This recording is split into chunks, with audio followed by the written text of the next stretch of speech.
અમારું આ ખુદરી પીપળિયા ગામ અમરેલી જિલ્લાનું કુકાઓ તાલુકામાં આવેલું છે અને અમારું સ્ટેટ અડાળા વાસુરવાળા દરબાર સાહેબ હતા.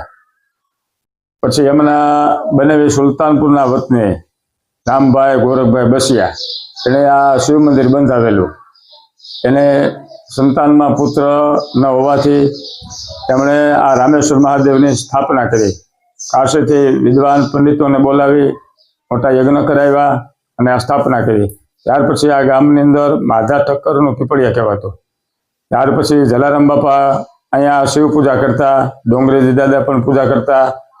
અને જલારામ દાદાએ અહીંયા ખુદરી પીપળિયા ગામે એક લાકડી આપેલી છે પટેલ પરિવારને. એને પણ એવું વચન આપેલું કે અખંડ દુધાણું રહે, વાડીમાં પાણી ન ખૂટે, આવા એમને આશીર્વાદ છે.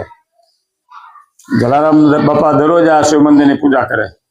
ત્યાર પછી શિવ નિર્માલી બધા પુષ્પો એને હાથે લઈ અને જળમાં પધરાવે.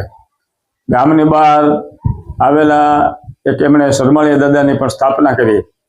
કોઈ એક ભાઈ નાગને મારી નીકળેલા ત્યારે બાપા એમને સામે મળ્યા. બાપાએ એમની પાસેથી મૃત નાગ લઈ લીધેલા અને ત્યાર પછી બાપાએ પોતાની પાઘડીમાંથી કપડું ફાડી અને નાગદાદાને વીંટોળી અને ગામની બહાર એમની સ્થાપના કરી અને એમનું નામ રાખ્યું શરમાળિયા દાદા. જલારામ બાપાએ વચન દીધું કે આ ગામની અંદર કોઈ પણ તાવ તરીઓ એકાતરીઓ આવતા ત્યારે સમયમાં કોઈ પણ માનતા કરશે, કોઈ પણને સર્પદંશ થશે તો શરમાળિયા દાદાના નામની ફાળકી જો એના ગળામાં પહેરાવવામાં આવે તો એને ઝેર પણ ચડતું નથી. આવી આ લોકવાયકા છે. અને દાદાએ આ મંદિર રામભાઈ ગોરખભાઈ બસિયા મૂળી સુલતાનપુરના અને અડાળા વાસુરવાળા બાપુના એ બનાવી હતા.